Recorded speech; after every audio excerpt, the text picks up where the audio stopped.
Des années de gaming à partager, des tendances qu'il a vu évoluer et surtout une voix qu'on adore écouter. Et Patrick Béja qui cette année encore nous parle de son best-of jeux vidéo 2025 et c'est tout de suite.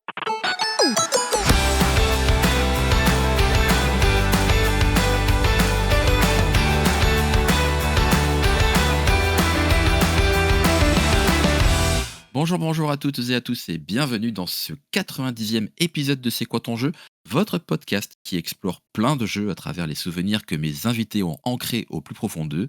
Je suis Joël, j'espère que vous allez bien. On est le 23 décembre 2025 et vous le sentez, cette émission a une odeur particulièrement agréable, celle des fêtes de fin d'année, car bien sûr, Noël approche à grands pas. Alors j'imagine un peu l'effervescence de tout le monde, entre ceux qui sont en retard et les impatients, mais surtout, qui dit Noël dit aussi fin d'année et on se retrouve encore une fois pour un épisode un peu particulier, à l'image de celui d'il y a 2 semaines où je recevais Marie Giordana qui est venue, comme chaque année, nous parler de ses coups de cœur jeux de société 2025. Alors cette semaine, et encore une fois, comme chaque année, pour clôturer l'année en beauté, je suis ravi d'être accompagné par Patrick Béja, figure incontournable du paysage podcastique francophone. Ouh, c'est dur à dire ça. Et sur l'actu tech, bien sûr, et l'actu jeux vidéo, avec qui nous allons évoquer ensemble les meilleurs jeux de cette année 2025, et notamment celui qui l'a marqué au mieux, au fer rouge. Alors comment vas-tu, Patrick? Écoute, ça va très bien et je suis très heureux de te retrouver encore une fois pour faire le bilan de l'année. Eh Ça ouais, devient une tradition. Je crois qu'à partir de 3, c'est une tradition. ravi de pouvoir faire ça avec toi. C'est toujours très agréable de profiter de ta présence pendant les fêtes. Comme chaque année, on triche un peu, on n'enregistre pas le 23 décembre ou le 22, on enregistre un peu avant. On enregistre bien avant d'ailleurs les Game Awards qui se sont déroulés le 11 décembre dernier. Donc on va voir si nos coups de cœur reflètent un petit peu les résultats qui seront connus le jour de la sortie de l'émission. Ah, et puis il y a encore des jeux qui arrivent, hein, Ouais, c'est donc ça, comme toujours, c'est compliqué de faire ce genre d'émission pour la fin d'année parce que c'est à ce moment qu'on veut faire le bilan. c'est ça. Mais en même temps, l'année, elle n'est pas encore finie, donc il y a des choses qui pourraient prétendre au titre aussi. Donc bon, on s'en accommode, quoi. Voilà, c'est ça. Donc on va dire qu'on a quand même passé le gros 11/12e de l'année. Donc on a de quoi déjà faire quand même un petit bilan. Et désolé pour les jeux qui sortiront en décembre. Avant de commencer, Patrick, juste comme ça, comment s'est passée ton année depuis notre entrevue de l'année dernière? Je sais chargé, mais dis-nous en plus. Tu veux dire année vidéoludique ou année tout court? Oh, tu peux un peu aborder les deux, c'est toi qui vois.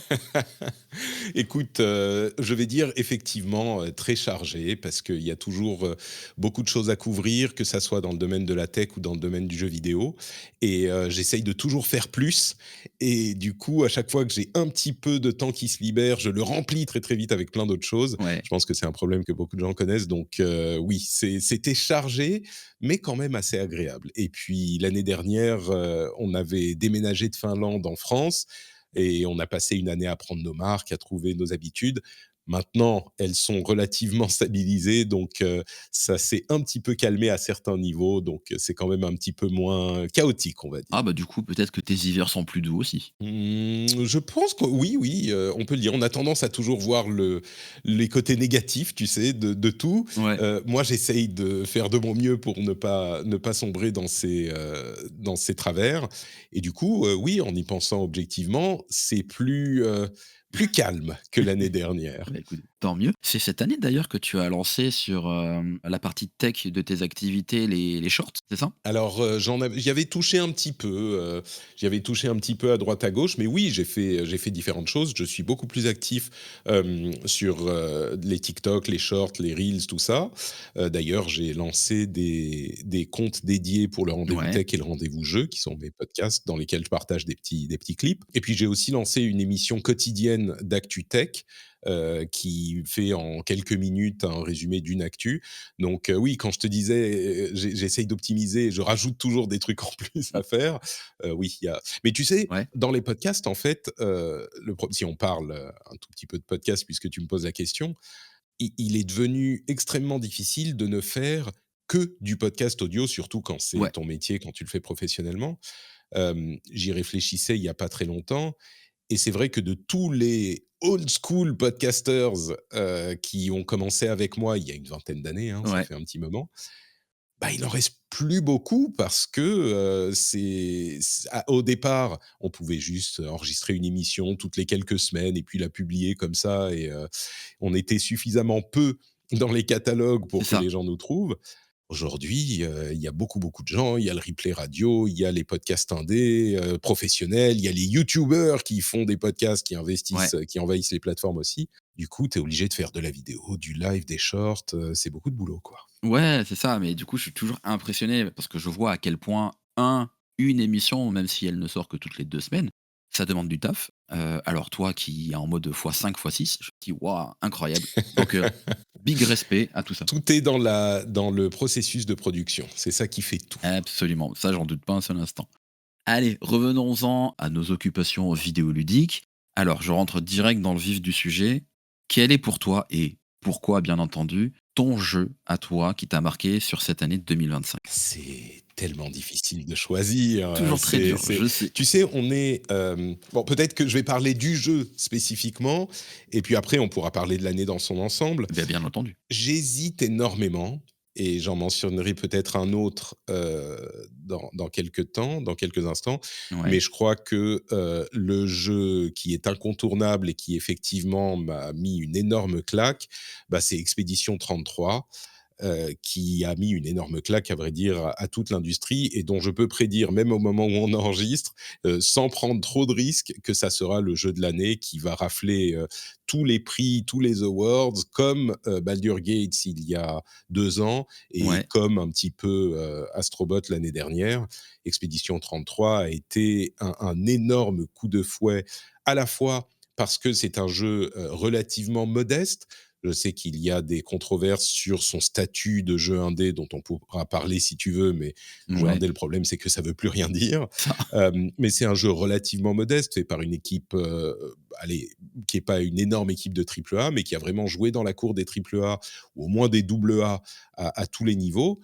Et puis surtout, c'est un jeu qui a, on peut le dire, dépoussiéré le genre JRPG, qui était un genre, royal il y a quelque temps et qui s'était un petit peu embourbé dans, des mécaniques, entre mécaniques trop vieillottes et tentatives de modernisation qui abandonnaient ses racines de tour par tour. mmh Et l'équipe française de Soundfall Interactive a montré que, bah, on peut faire du JRPG en le modernisant un petit peu, mais en restant fidèle à ce qu'il est, à l'origine, avec des systèmes, un jeu à système un petit peu complexe, une direction artistique incroyable, des éléments qui vont aller grappiller du côté de tout ce qui se fait de mieux, dans tous ces domaines. ouais, Parce que il a clairement, il s'est basé sur des choses qui existent déjà. Enfin, on retrouve, du Final Fantasy, du Persona, même au niveau de l'interface et cetera.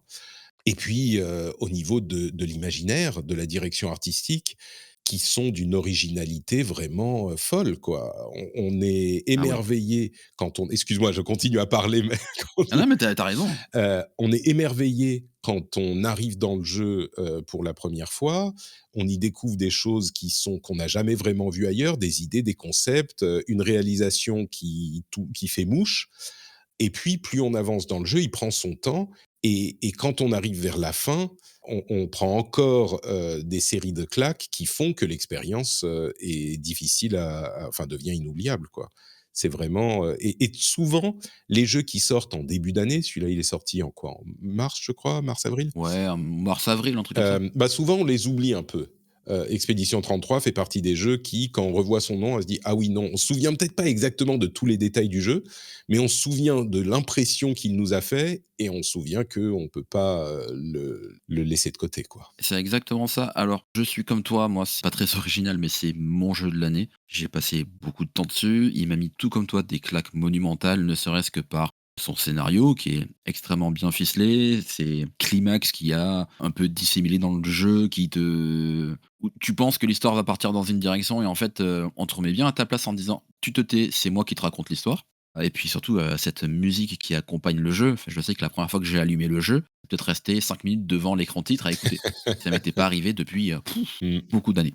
Moi aussi, Expédition 33, c'est peut-être le jeu qui m'a le plus marqué ces 10 dernières années. Alors, comme tu dis, hein, c'est un jeu qui reste malgré tout frais. Si ça se trouve, dans un an, j'aurais digéré et j'aurais peut-être pas le même avis, mais en tout cas, c'est vrai que, encore pas plus tard que la semaine dernière, je regarde un petit peu, je fais un tour sur ma PS5, je tombe sur Expédition 33 et je me dis: «Et si je le refaisais?» Donc quand même, je l'ai déjà fait quand même plusieurs fois, faut pas déconner. Il y a quelque chose de vraiment très intéressant dans ce jeu. Moi, j'invite vraiment tout le monde. même ceux qui connaissent pas forcément, cet univers du JRPG, à s'y essayer, ne serait-ce que pour se laisser happer par cette, bande sonore, par cet univers, et surtout par l'histoire racontée qui est vraiment géniale. C'est incontournable. Et il est un petit peu difficile peut-être, certains vont penser que, ce système de parade et d'esquive, est un petit peu trop un timing un peu trop serré. On peut bien sûr aller, passer en mode plus facile.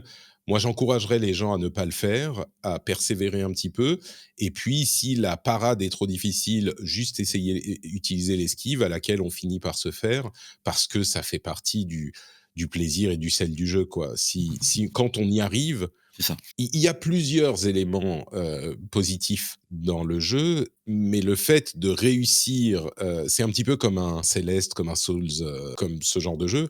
Le fait d'y arriver, c'est pas impossible du tout. Au début, ça semble difficile, mais ensuite on peut y arriver et le fait d'y arriver fait partie du plaisir. Donc si on ne le fait pas, je pense qu'on rate une partie de ce qui est cool dans le jeu, Puis quoi. même d'une manière générale, les boss sont assez bien calibrés. C'est vrai qu'il y a des boss comme optionnels. Tu as été, taper le dernier ultime, Simon. Non, non.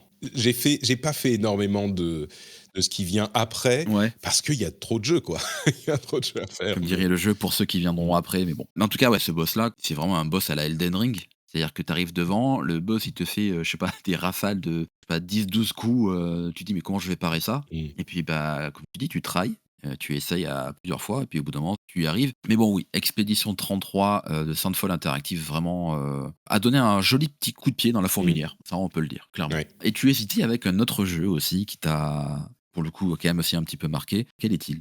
C'est un jeu dont je ne connaissais rien jusqu'à ce que je je l'essaye. J'ai même beaucoup hésité à me lancer dedans et puis je me suis dit que ça serait un jeu sympa à faire avec mes enfants en été.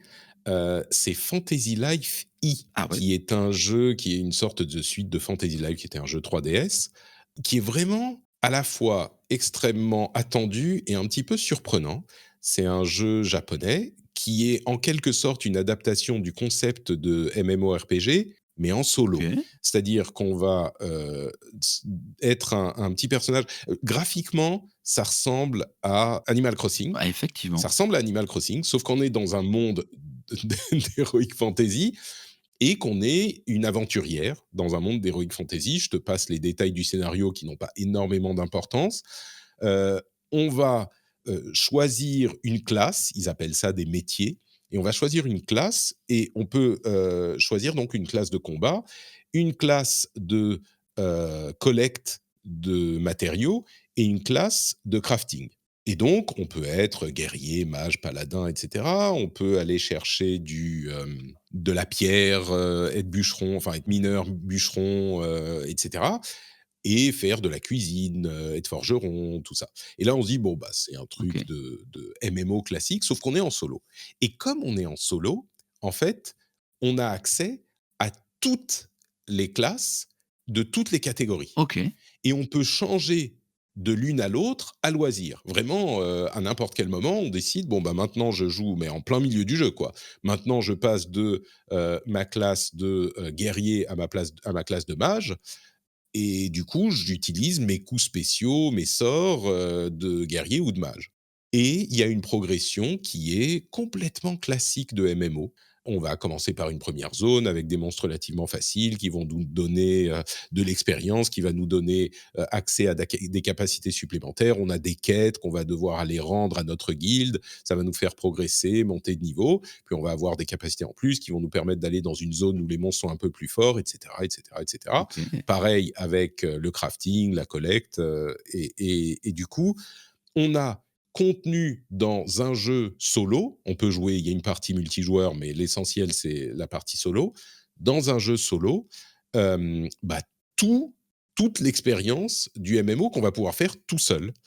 Et donc le jeu, c'est vraiment, remplir les jauges, accomplir les missions pour progresser et le plaisir de ces mécaniques est présent en plein dans Fantasy Life E, et sauf qu'on n'attend pas le bon vouloir ou la présence Oui. d'autres personnes. Donc c'est un petit peu un jeu, je sais pas, d'égoïste, Ouais, ouais. de personnes socialement, handicapées, tu Ouais. vois? Mais mais il y a quelque chose de plaisant à se dire: «Bon, bah, je vais partir dans ma petite aventure comme ça, Ouais, tu prends ton temps, quoi. MMO, tout seul, quoi. Tu prends ton temps, tu le fais à ton rythme, et il y a dans les mécaniques vraiment de gameplay, de moment to moment gameplay, il faudrait trouver un terme français, francophone pour ça, Ouais. le plaisir qui est complètement présent. Et puis on prend plaisir à utiliser telle classe et telle classe qui se jouent très différemment, qui ont des spécificités différentes, etc. Ça a été un grand plaisir du début à la fin, ce jeu. Il m'a marqué d'autant plus que c'était une série et un type de jeu que je connaissais pas du tout Ouais. et qui m'ont vraiment, c'était délicieux, quoi. Je m'attends à recevoir des noms donc de jeux que je connaissais pas de ta part et celui-là, en l'occurrence, je ne connaissais pas. Donc pendant que tu me décrivais tout ça, je suis allé regarder un petit peu sur notre, cher ami Google et effectivement, bah, c'est un jeu que tu peux faire avec tes enfants, j'imagine? Oui, alors il y a des combats, hein, tu vois? Ouais. Il y a des petits combats, mais c'est des monstres tout mignons, il y a des dragons qui vont t'envoyer des boules de feu, mais ils sont tous en SD, tu sais? En Ouais, super ouais. deformed. C'est vraiment Animal Crossing version Heroic Fantasy, quoi. Donc oui, on peut le faire avec les enfants, je pense qu'à moins qu'ils soient très sensibles, il y a pas de souci. Non, mais effectivement, je connaissais pas du tout et bah, c'est vrai que c'est rigolo de se dire que, bah, voilà, on a du gameplay de MMO. C'est un peu enfantin, mais ça reste quand même assez joli, ça suscite ma curiosité, je ne te le cache pas. J'étais persuadé que tu allais me parler, tu vois, de celui qui allait, seconder, Expédition 33. J'étais persuadé que tu allais me parler de Hollow Knight. C'est pour Ah, ça que je pas suis du assez tout. surpris de voir Fantasyville Life I. Non, c'est pas mon truc, Hollow Knight. Ouais. Je fais partie des gens qui sont restés, hermétiques à ce jeu-là. T'inquiète pas, il y a pas de jugement, moi-même, je n'ai pas fait ni le 1 ni le 2. Mmh, On en entend beaucoup parler, donc forcément, ça suscite ma curiosité, mais je me dis: «Ah bon, à tester». je comprends. Sur le déroulé de cette année, voilà, je fais une petite parenthèse personnelle, après je te rends la main. Déjà, on peut pas évoquer 2025 sans la sortie de la Switch 2, ça c'est évident. Mmh. Avec la sortie de, Mario Kart World Tour cette année qui a quand même, Juste World. Mario Kart Tour, c'est sur, mobile. ouais, non, Mario Kart Tour, c'est sur mobile, pardon. Dire je suis déjà dans le futur si ça se trouve, tu vois? Donc mais ouais, donc Mario Kart World, effectivement, console qui a suscité de vives exclamations auprès du public, de par son prix et surtout du prix, exorbitant de Mario Kart à sa sortie. Je ne sais pas si ça s'est un petit peu calmé à ce niveau-là. Néanmoins, c'est vrai que, bah, voilà, il y a une nouvelle Switch qui est arrivée avec, dans l'année, du coup, Mario Kart World, Donkey Kong Bonanza et moi, il y a le remake de Mario Galaxy 1 et 2. Ces Mario-là, je les ai adorés et c'est vraiment un pur plaisir de pouvoir les refaire sur des plateformes HD 4K. Donc, je sais pas si toi, tu as pu mettre la main sur des Mario Galaxy avant ou cette année. Donc, voilà, si tu n'as jamais fait ces Mario-là, je t'invite vraiment à les essayer parce que c'est vraiment un pur bonheur. En fait, Mario Galaxy, ils étaient sortis sur Wii et je n'ai pas eu de Wii. Je faisais un petit peu de la résistance, on va dire, et je les avais achetés sur Wii U, Ouais. mais j'y ai pas joué Ah, et du coup, je me suis dit: «Je vais pas les racheter sur Switch», d'autant plus sur Switch et Switch 2, d'autant plus que, il y a beaucoup ouais. de choses à faire. C'est marrant la Switch 2 parce qu'effectivement, bah, c'était clairement, son année, hein. Elle s'est vendue, mais plus que comme des petits pains, elle s'est vendue comme des petits pains au lait avec des pépites de chocolat dessus en Ouais. plus. C'est un succès absolument phénoménal. Je ne sais pas si les gens se rendent compte, mais elle s'est plus vendue que la console qui s'est le plus vendue de l'histoire dans ses premiers mois. Et c'est marrant parce que la Switch 2, il y a quasiment rien d'exclusif dessus. Ouais, c'est ça. Quasiment À part rien. le Mario Kart et le Donkey Kong. Alors, on a eu Mario Kart World, effectivement, qui, je crois, on peut le dire, a été extrêmement décevant. C'était difficile d'arriver après Mario Kart 8, mais quand même. Et Et ils ont été très malins en le faisant très cher et en l'incluant dans un pack qui fait qu'on a l'impression de faire une affaire. C'était mon cas. Mais je pense que beaucoup de gens l'ont laissé de côté assez vite. Et puis, on a eu Donkey Kong qui était sympa, mais là non plus, n'a pas, je crois, défrayé la chronique très longtemps. c'est ça. Et du coup, le succès de la Switch 2 se construit sur les jeux qui sont encore, disponibles sur Switch 1, mais qui tournent correctement sur Switch 2 parce qu'ils tournent pas correctement sur Switch 1. Ouais. Et donc, on est vraiment dans une situation un petit peu, bon, qui est peut-être même comparable à celle de la PlayStation 5 et de la Xbox Series, possiblement, en leur temps, Ouais. mais encore plus, je crois.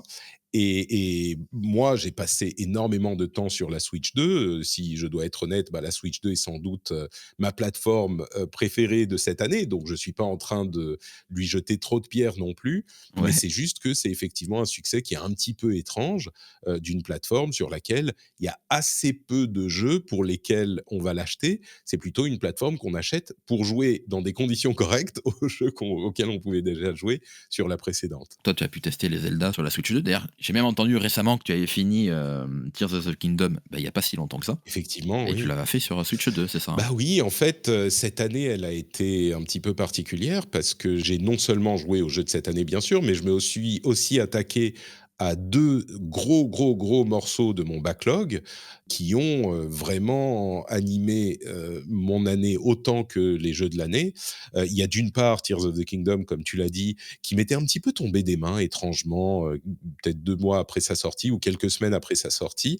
C'était il y a 2 ans déjà, je crois. Ouais Et je sais plus pourquoi, je crois en fait que, là aussi et oui. pour, montrer à mes enfants, un autre jeu, je leur avais montré Breath of the Wild. Ah non, je me souviens, c'est un autre jeu qui m'a beaucoup plu cette année, c'est Hyrule Warriors, les Chroniques du Sceau, donc Hyrule Warriors 3, qui a été annoncé lors du Nintendo Direct, je crois, de Ah! présentation des jeux qui arrivaient sur la Switch 2. Donc lui, c'est un jeu exclusif à la Switch 2 qui est arrivé à l'automne aussi. Mais voyant c'est compliqué, hein, je te fais tous les méandres de mon, Pas de cheminement. problème. Voyant ce trailer, je me suis dit: «Ah mais Hyrule Warriors 2, c'était super!» Ouais. Donc l'ère de je me souviens Mais plus. c'est pas grave, t'inquiète. Le 2, donc le 2, j'avais joué à la démo, j'avais beaucoup aimé, je l'ai relancé et ça nous a plu, ça a plu à mes enfants aussi, donc je l'ai acheté et on l'a fini et j'ai adoré du coup Hyrule Warriors 2 et donc ça m'a redonné goût à Zelda et donc j'ai voulu montrer aux enfants d'où venait le jeu, Hyrule Warriors et donc je leur ai Mmh. sorti Breath of the Wild. Donc je leur ai montré, l'introduction de Breath of the Wild, ils ont joué un petit peu et donc je me suis dit: «Ah, mais il y a Tears of the Kingdom aussi. Peut-être c'est tellement bien Breath of the Wild, Ouais, peut-être que je devrais redonner sa chance à Tears of the Kingdom», tu vois? Parce que effectivement. vraiment il m'avait laissé un goût amer dans la bouche, au final. Et donc j'ai relancé Tears of the Kingdom et j'ai pas pu m'arrêter. En fait, je sais pas pourquoi il m'avait, c'était peut-être moi qui étais pas dans le mood ou, il y avait eu une série de, mauvaises expériences. J'étais dans les profondeurs de Tears of the Kingdom qui sont un petit peu abruptes. Bon bref, je l'ai relancé, j'ai fini le temple du feu où j'étais coincé, quand j'ai arrêté, qui me frustrait énormément avec ses rails Ouais, et ses wagonnets, je tu vois vois? très bien. Et je me disais: «Ah mais j'arrive pas à comprendre où il faut aller, comment il faut faire». Et je me suis dit: «Bon, je vais le relancer, je vais m'armer de courage, tu vois? Et je vais y arriver». Et en fait, ça m'a pris mais littéralement 1 minute 30 quoi pour le finir. Je me dis: «Bon, OK, d'accord, je sais pas ce qui s'était passé».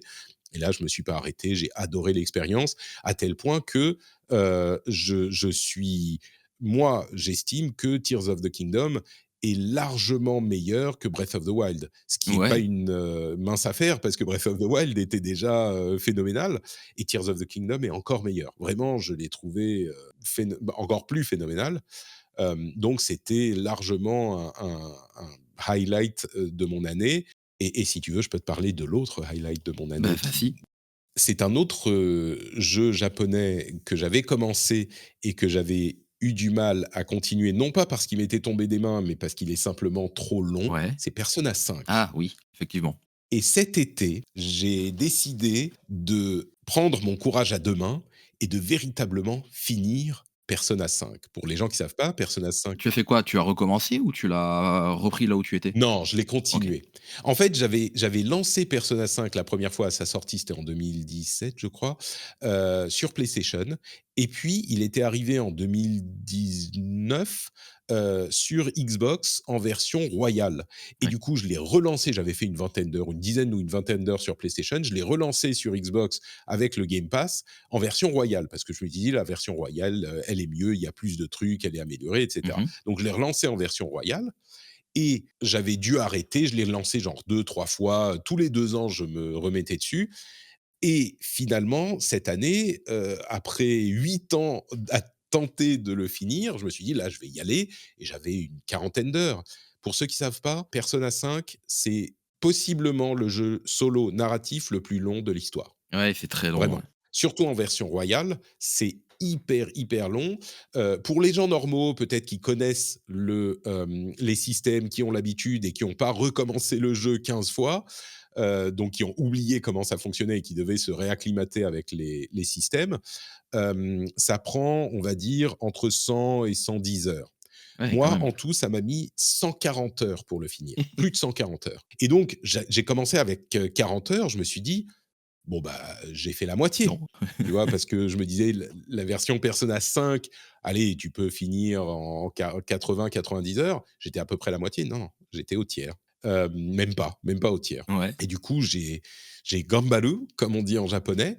J'ai vraiment continué. Je me suis dit: «Mais je dois le faire, je dois le finir. Allez, ça c'est fini les conneries, je vais y arriver». Et donc j'y ai passé énormément de mon temps qui est très limité parce que, comme tu le sais, quand on a des enfants, on a peu de temps. c'est ça. Et sur une bonne partie de l'année, j'ai cravaché sur Persona 5 Royal et je l'ai fini et j'ai beaucoup aimé. Hein. Je veux pas dire que c'était pas une bonne expérience.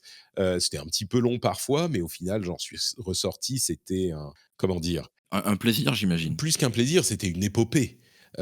Tu vois, j'étais vraiment, dans une aventure, qui m'a marqué, qui m'aura marqué et que je vais pas oublier, quoi. Donc Persona 5 Royal, c'est certainement aussi l'un des jeux qui aura marqué mon année 2025, même s'il a 8-9 ans maintenant. Ah, bah, de toute façon, on a tous des jeux, qu'on se met sous le coude en se disant: «Un jour, quand je pourrai» et c'est pareil, tu vois? Moi, j'ai essayé de faire dans l'année. Je sais pas si tu te rappelles à l'époque de la PS3, pour dire que ça remonte, bah, il y avait la trilogie de Tomb Raider de Square. J'avais fait le 1 à l'époque et j'avais pas fait le 2 et le 3 et donc du coup, je me suis mis à faire le 2 et le 3 cette année. Mais tu vois, ça m'arrive aussi, de faire des jeux auxquels, tu vois, que je voulais faire, qui sont dans mon backlog, enfin, il y en a des tonnes. Mais Persona 5, c'était, tant au niveau pratique qu'au niveau symbolique, quelque chose de particulier parce que au niveau symbolique, bah, c'est une série qui est légendaire, qui a énormément gagné en popularité, ces dernières années et dans laquelle je voulais vraiment me lancer. J'avais fait Persona 4, mais je ne l'avais pas fini non plus et je voulais en finir un, tu vois? Mais bien sûr. Et donc au niveau symbolique, c'était hyper important. C'est vraiment une de ces licences japonaises, de second plan, on va dire, qui a gagné en popularité en occident ces derniers temps. C'est pas un Final Fantasy, c'est pas un Zelda, c'est pas, mais c'est plutôt au niveau, je sais pas moi, des Yakuza ou des entre Yakuza et peut-être des trucs plus obscurs comme, Ys ou ce genre de trucs. Donc je voulais le finir, c'était vraiment quelque chose, une chose à laquelle je tenais. Et puis en pratique, c'est 140 heures que j'ai passé dessus. C'est un Everest, quoi, c'est une pyramide.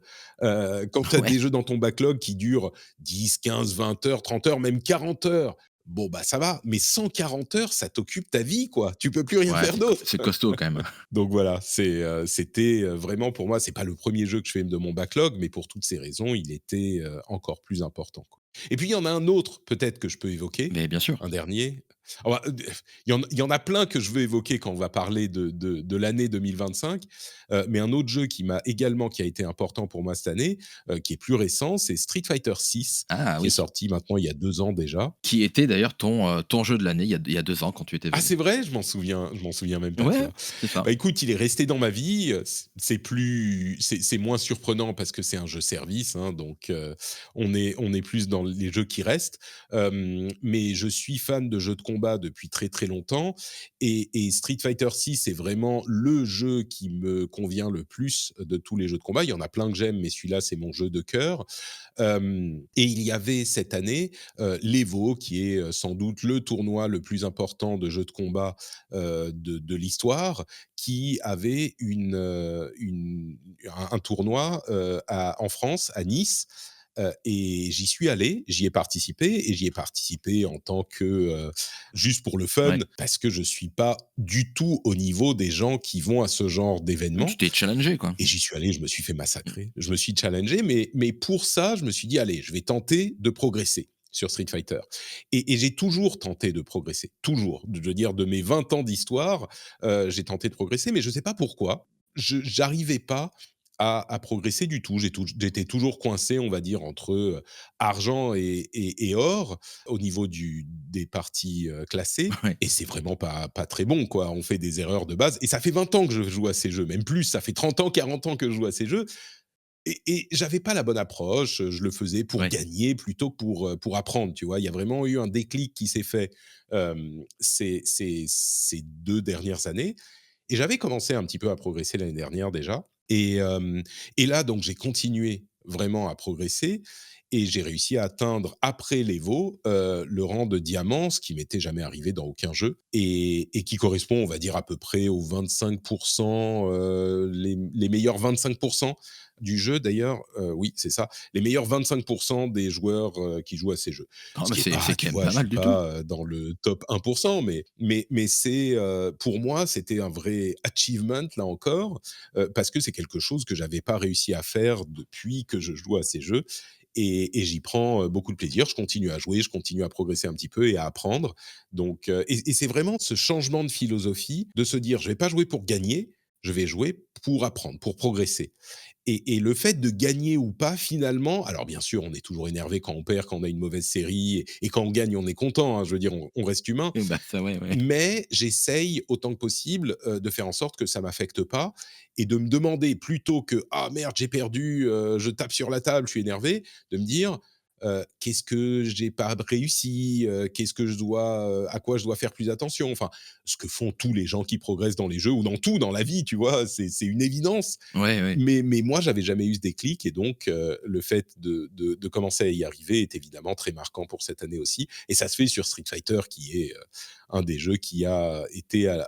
enfin, qui est l'une des sources de mon amour du jeu vidéo, Oui. même si j'ai commencé avant, mais tu vois, Street Fighter, c'était encore un monument. Bah, en tout cas, c'est bien, hein, j'avais entendu dans le rendez-vous jeu justement, il y avait pas si longtemps que ça que, tu avais, mis les bouchées doubles et que tu avais pas réussi à passer un round à l'Evo et que tu en étais extrêmement Ouais. fier et pour rien que pour ça, tu vois, je te félicite. Bah, en fait, j'y suis allé en me disant: «Je vais pas pouvoir gagner de combat, tu vois, progresser dans les poules ou quoi que ce Ouais, bah, soit. oui. Mon objectif, c'est de gagner un round.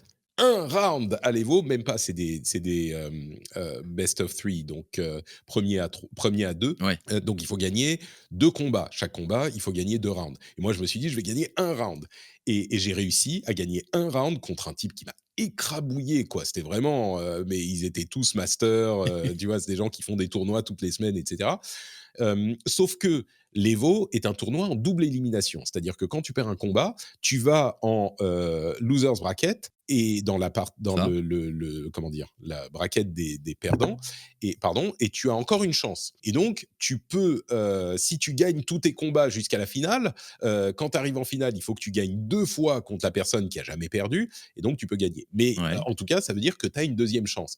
Et sur cette deuxième chance, j'ai même gagné le match entier. Donc j'ai gagné 2 combats, Ah, 4 rounds, tu vois? ah. Et Ouais, non, c'est beau. c'était magnifique. Après, je me suis refait massacrer au match d'après, mais j'ai non seulement gagné un round, mais j'ai gagné un combat entier. C'était magnifique. Tu as ta satisfaction, puis ça reste quand même, comme tu dis, un événement qui est juste extraordinaire, donc d'avoir pu y Ah participer, bah, c'était surtout pour ça, en oui. plus en tant que joueur, c'est Participer bien. à l'Evo, c'était un rêve. Bah, en tout cas, super, bravo. Bel événement pour cette année. Tu vois, je suis un compétiteur, je vais mettre ça sur ma carte de visite, EVO compétiteur, mais pas juste compétiteur. EVO avec, entre parenthèses, round, winner. Je suis un winner de l'EVO de un round, enfin même pas, de un match. Donc vraiment, c'est quelque chose Ah d'incroyable. non, c'est génial.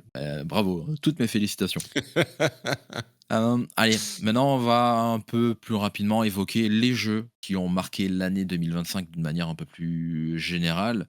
Tu citerais, si tu devais citer 3 autres jeux que tu trouves essentiels sur 2025? Oh, c'est dur de se limiter à Ah, 3. il faut bien se limiter à quelque chose. Allez, vas-y, Hem, on se limite pas, je te laisse, faut un petit peu dérouler la liste que tu as envie d'aborder. OK. Alors, les jeux, je vais en mentionner Vas-y. quelques-uns.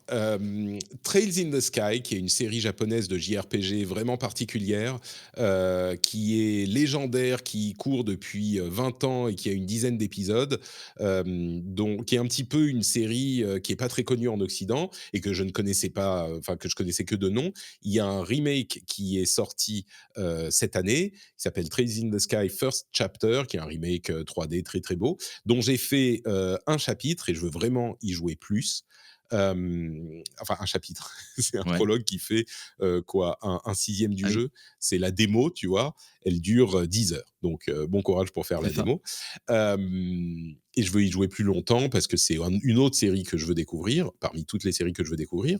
Il y a un jeu qui s'appelle Dispatch, qui est un jeu narratif d'anciens de Telltale, qui est un jeu dans un univers de super-héros avec une animation digne d'une série animée de la meilleure qualité.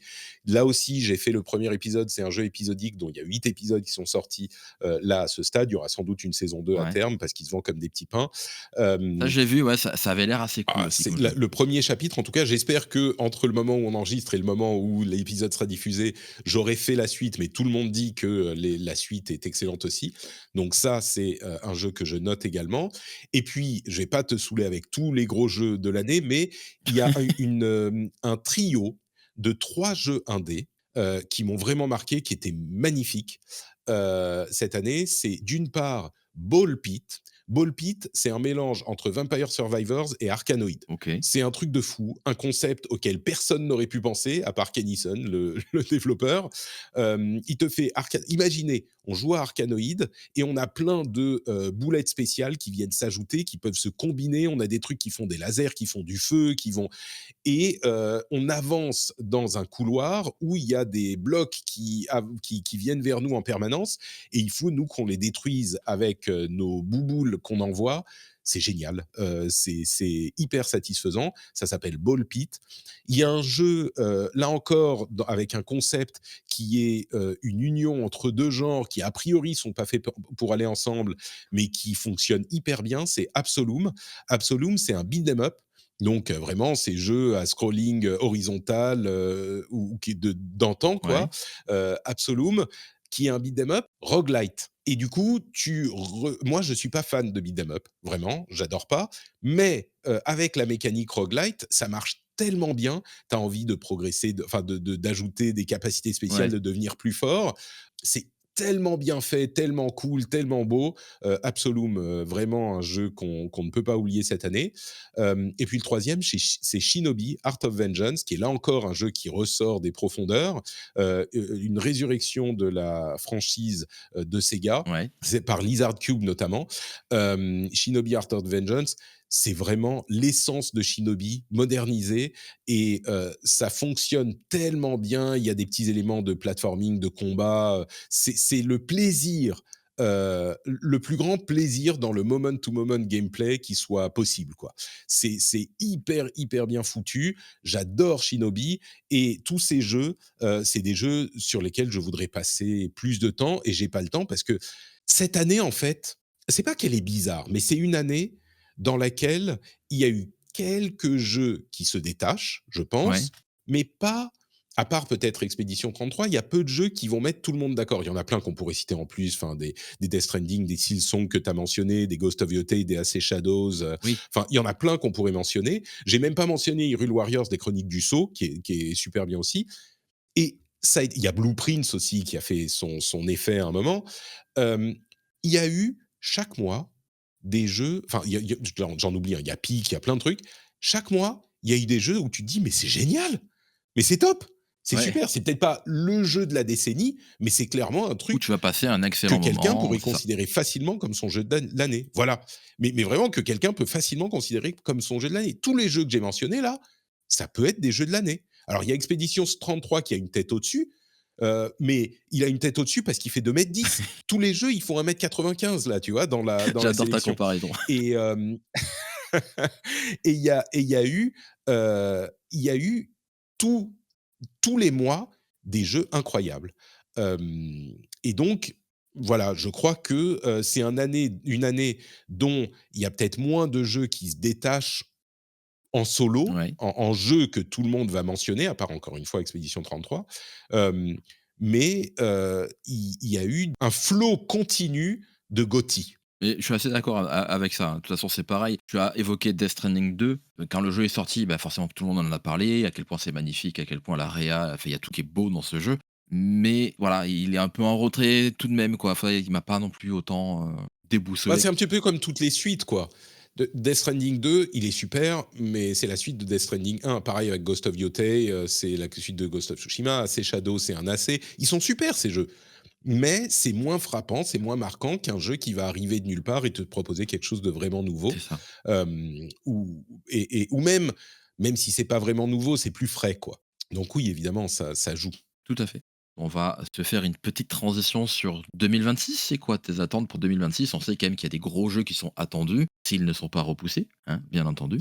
Hein, comme un GTA 6 qui est à date et pour le 19 novembre. Est-ce que tu attends un truc en particulier pour 2026? Ouais, pour GTA 6, moi je pense qu'à un moment, 2K va taper du poing sur la table. Ils l'ont déjà repoussé 3 fois et vont dire: «Bon, écoutez, je m'en fous, vous le sortez, s'il y a des trucs cassés, vous les corrigez après. Là, ça suffit, quoi». Donc je pense qu'il va sortir vraiment le 19 novembre, mais on verra. Moi, je suis pas particulièrement fan de GTA, même si je suis sûr que je le prendrai parce que tout le monde va le prendre pour voir ce que ça donne, parce que c'est un jeu exceptionnel. Ça.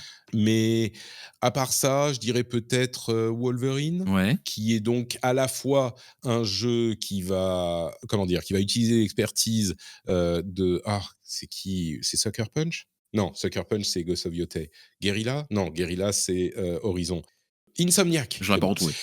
Donc tu vois, ils vont utiliser leur expertise, du jeu pour quelque chose de différent, de suffisamment différent, on l'espère. Et puis c'est un jeu qui est hyper sanglant, tu vois? J'espère que ça sera assez différent de Mmh. Spider-Man, qui moi, Spider-Man 2 a fini par me lasser, tu vois? C'était le trop plein, j'étais écœuré de Spider-Man, alors que j'ai adoré le premier. Ouais. C'est plus un jeu que j'attends encore, en plus c'est un jeu de super-héros, moi j'aime beaucoup les super-héros. Mais je dirais, il y a des jeux qu'on attend et puis si tu vois dans, la liste des jeux que je retiens de cette année, que Ouais. je retiens vraiment, bah, c'est que des jeux que j'attendais pas, quoi. Mais c'est ça qui est beau. Expédition 33, ça a l'air marrant, mais enfin, il était pas sur mon radar. Fantasy Life E, pas du tout. Hyrule Warriors, je me souvenais pas du 2. Ball Pit Absolum Shinobi, bon. Dispatch Trades in the Sky, pareil.